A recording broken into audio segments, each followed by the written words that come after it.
Hi, I'm Brandon. And I'm Megan. For years, we were stuck in a rut, always complaining that nothing ever changed for us. And then we realized if we wanted to improve our lives, we had to put in the work. Each week on this podcast, we'll get into an aspect of personal growth, relationships, or just life. Through our own experiences and guest interviews, we hope to inspire you to make your own positive changes.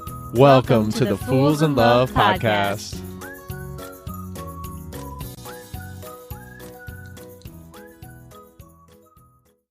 Welcome to another episode of the Fools in Love podcast.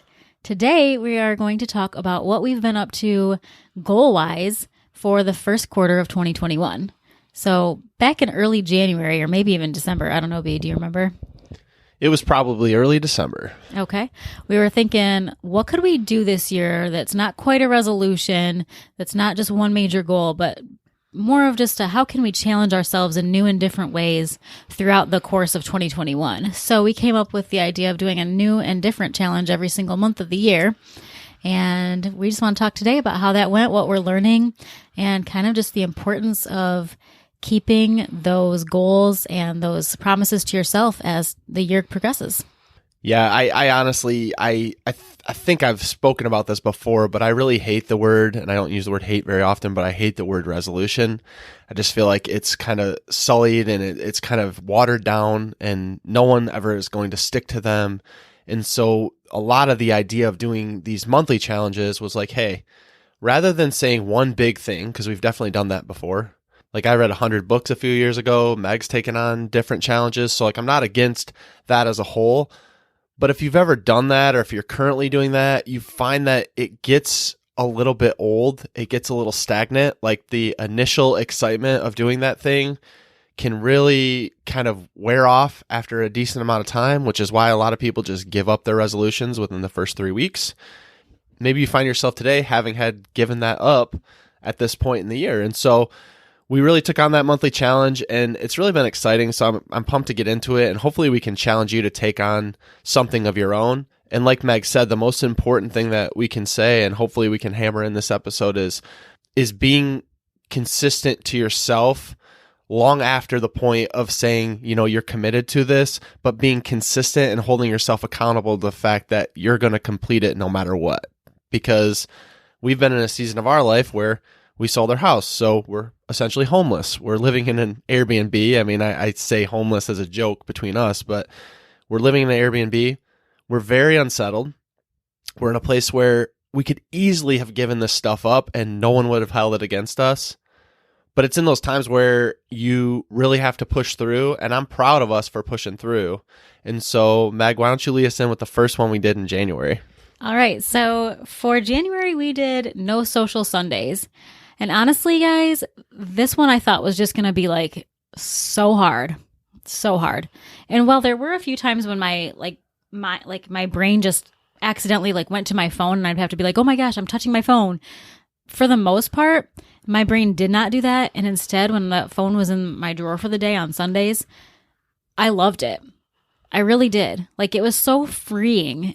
I know it sounds crazy to give up your phone for a weekend day, but I was almost like, do I just want to continue this through like as a however long I want to go thing? Because it really did. It gave us so much more intentionality in our Sundays. It gave us more time. It gave us more just personal space and space together as a family. I'm pretty sure that you enjoyed it the same way I did, right? Like it was really enjoyable. Oh, yeah.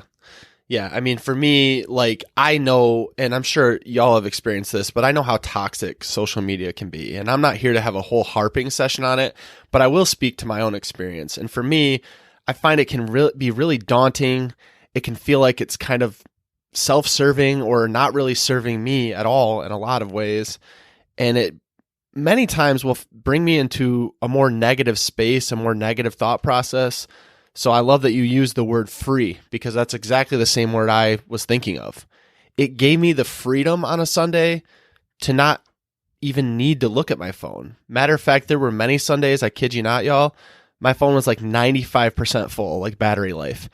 I didn't touch my phone. The usage on my phone went down. And it got to the point for me too where I actually took it even a step further, and I still continue this to this day, but I won't touch my phone for the first hour I'm awake. So I wait until after 6 a.m. Yes, we wake up that early, but I wait till after 6 a.m. to even grab my phone, to even look at my phone. And there's plenty of days where I want to grab it and even look at the weather. Like today, I was like, I wonder what the weather's going to be. I just want to grab it and look at the weather, but I don't do that. I just wait the hour, and it's something where it's uncomfortable for me. It still is, and I've been doing it for months now. But it's something where I realized the effect it was having on me, and then I try to do something to fix it, because a lot of times we can focus on the problem, but not ever try a solution at all.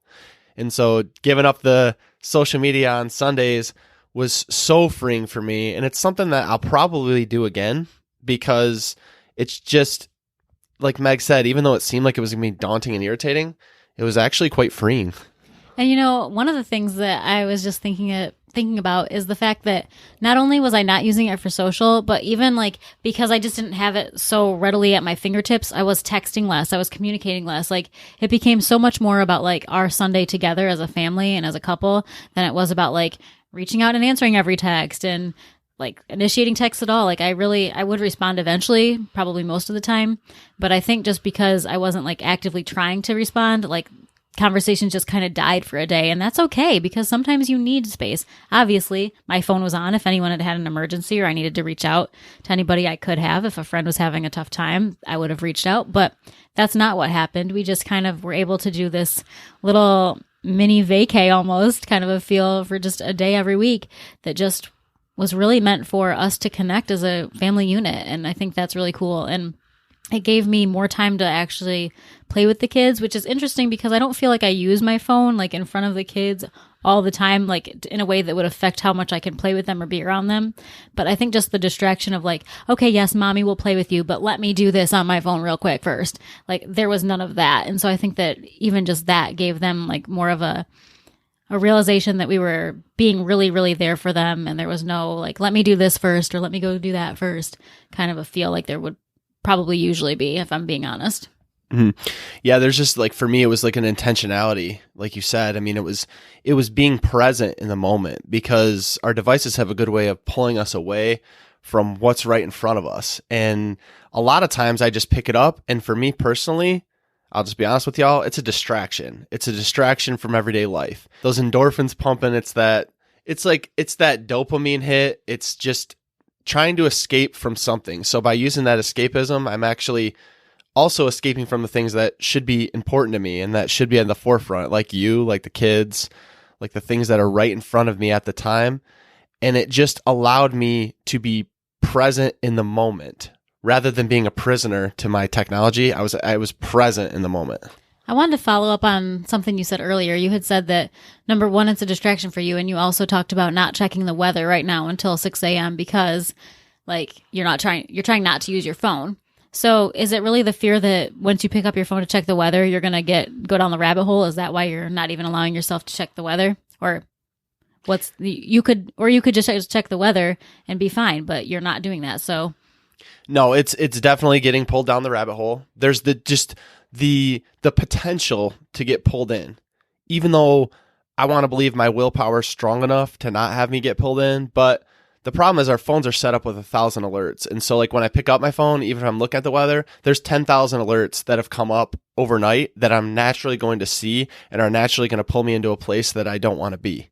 Really, for me, and I'm not even exaggerating, it's like almost like a starving feeling I have to pick it up, which means I'm addicted to it. And I can admit that, but it's like I have a feel like I have to fight the urge to reach for it and grab it, which is why I want to be so intentional not to do it, because I'm showing myself each time I don't actually need it, because guess what? I'm functioning in life fine, but I can feel myself, the desire to reach for it. And it's almost like I'm grabbing my hand by the other hand and like holding it back like, hey, no, we're not doing that now. And the more that I've done that, the routine of that has really like not made it easier, but it's just been the expectation in my own mind that that's what I'm going to do.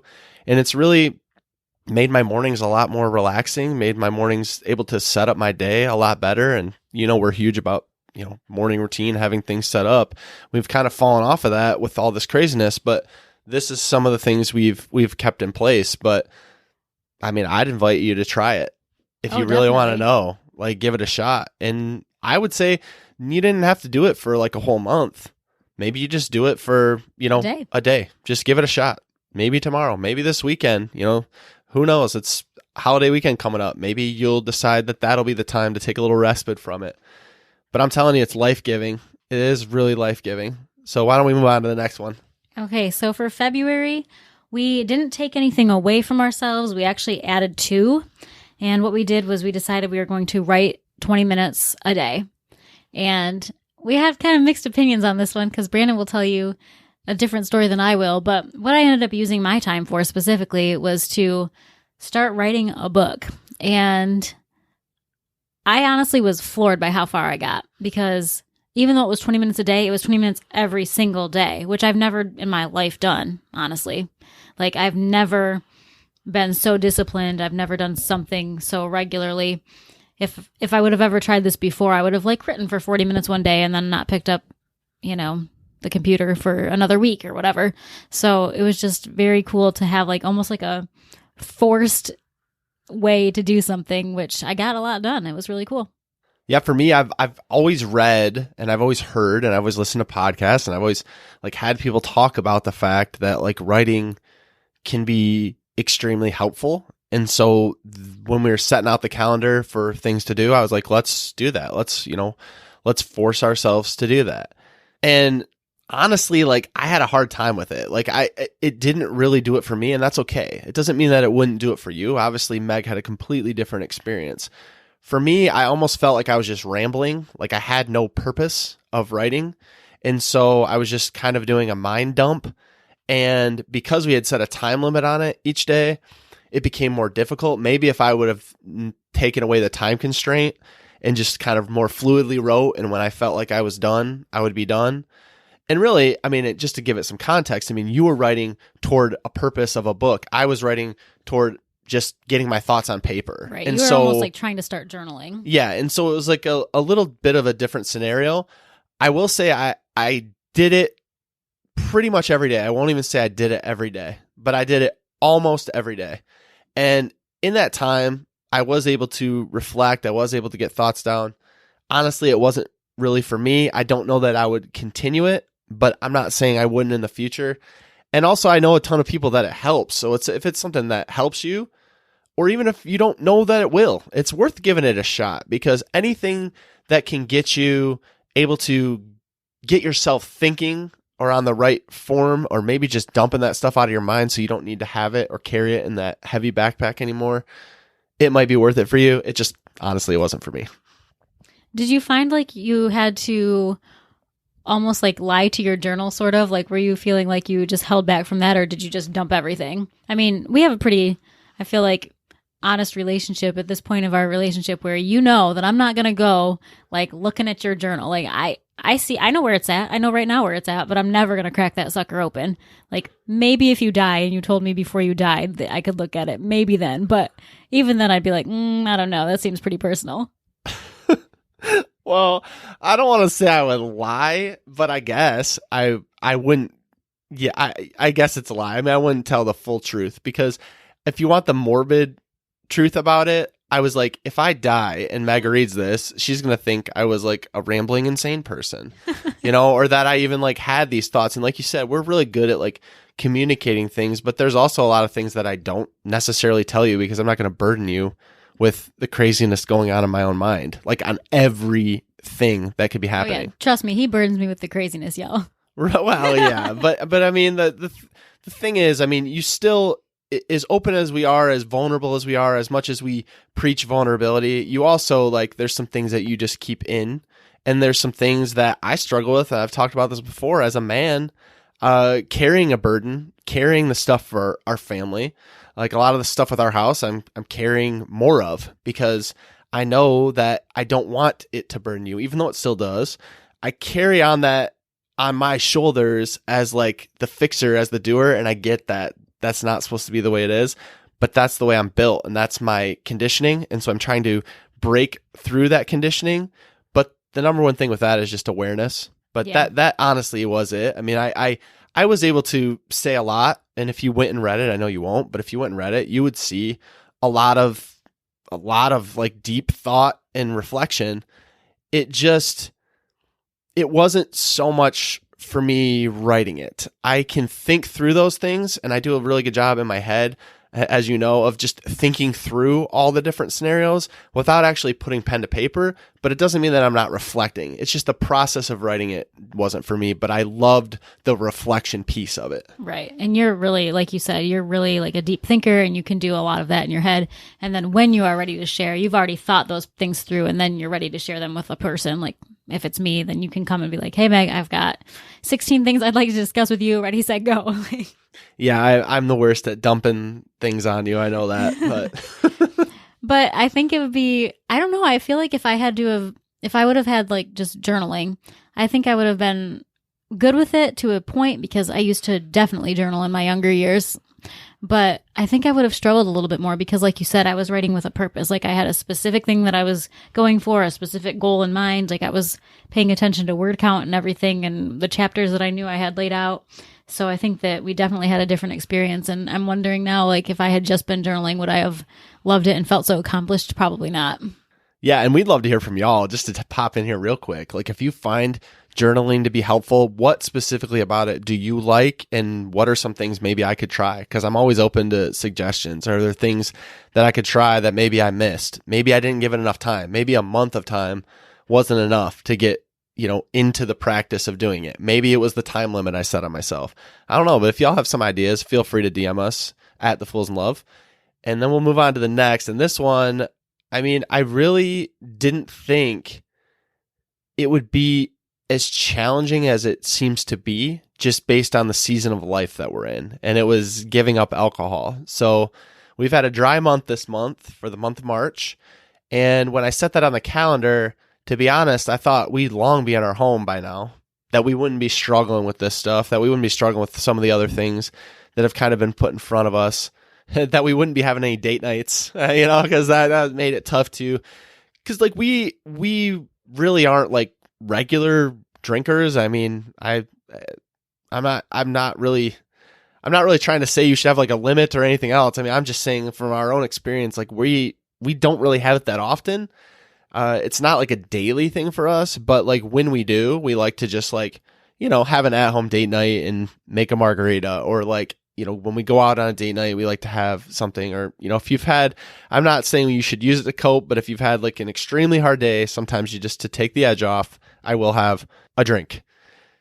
But this month I haven't had that. And trust me, the temptation has been there so many times. And I'm gonna be real with y'all. A conversation between me and Meg, because we were on a date night, and all these people, we were waiting for an hour and 40 minutes to sit down to eat dinner. Yeah, it was pretty brutal. And all the people around, like the waitresses were coming out in the waiting area, taking drink orders. Everyone around us was drinking. The temptation was definitely there. Meg might have even asked me a time or two if we could have one. And I was like, no, like the stuff going on in our life right now, I know I'm mailing it in on a lot of different things, but I want to stay committed to the things that I said I'd be committed to. If I can't stay committed to the fact that I wasn't going to drink alcohol, then what can I stay committed to? And so again, these challenges are meant to be a challenge. They're not meant to be easy. If the stuff you're setting in front of you is easy, then you're not going to grow. And you all know that. And so this definitely is a time where I would have had more than a drink or two on many occasions. And when the option wasn't there to present itself, then in its place, I did things like reading. I did things like reflecting. I didn't go to a place where I needed the alcohol. And now I've shown myself that I don't actually need that to cope at all. I'm able to just get through the emotions better than I was, but it was more of a challenge than I think we even imagined. Oh, yeah. I think that, if you would have asked me in January or December, like what would be the easiest one, I would have been like, well, obviously no alcohol would be the easiest one because we don't really even drink. It's not really a thing for us. Like we'll drink every once in a while, whatever. Like that would have been my response.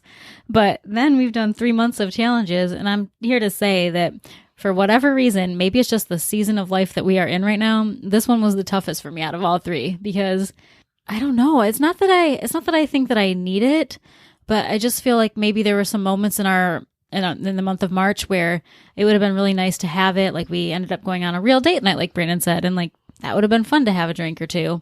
And just some really tough nights where it would have been nice to, lose out on another house and just be like, you know what, let's drown this for a moment, shall we? And we just couldn't do that. And of course, it's way healthier not to do that. So I'm glad that we embarked on this challenge, but it was definitely different and way harder than I thought it could ever be for me and the level of drinking that I'm used to, which is not much. So yeah, I mean, like we said, these are challenges. These are things we've taken in, and we're going to be doing these every month going forward. And so if you want a little bit of a highlight of what's coming up for April, May, and June, we can give those to you here. And if you want this, we actually posted on Instagram a while back, but if you want it in email form or printable form, you can just shoot us an email at hello@thefoolsinlove.com, and we'll be glad to send it to you. And in April, we're going to be doing running or fitness every day. And so I get it. If you're not a runner, that's cool. You don't have to run. I mean, we're talking about exerting yourself at all. Really anything other than, sitting on the couch doing nothing is going to be getting you to a place where you're fulfilling this challenge. And so we're already talking about how hard this is going to be to try to be moving potentially and running every day or walking every day. But it doesn't actually have to be that bad, because like we were just talking about, it could be playing outside with our kids, running around, like doing something where actually like you can break a sweat without having to be like a regimented thing. Because a lot of times we're like, well, we don't have the time to do that. But it's like, if you're sitting on the couch, and we do, then you have time to do something, an at-home workout, a run, a short walk. You could take your family with you if that's your excuse that you're going to use. Oh yeah, and trust us, we've been there preemptively. We're like, well, if we need to, if it's just not going to work for that day, then let's just take the kids and go. Let's just make our exercise of the day for that day in April, whatever day we're talking about, just a walk with the kids through the neighborhood. And that'll be good enough, because at least we're doing what we said we were doing. There's no time limit on this month. We're just going to just see how it goes and just, again, be outside, be active, and do a little bit better of job of moving than we have certainly been recently. And then next, in May, we are going to be embarking on a no fast food challenge, which, I mean, we are legit not the healthiest eaters, y'all. So, I mean, we do definitely partake in a lot of fast food, probably more than we should. So definitely more than we should. Yeah. So this one's going to be a challenge for sure. But again, I know a lot of people, when you're talking about fast food, are like, well, is this fast food? Is that fast food? Y'all know what fast food is. We know what we consider to be fast food. And so, we're going to try to eat healthier for the month of May.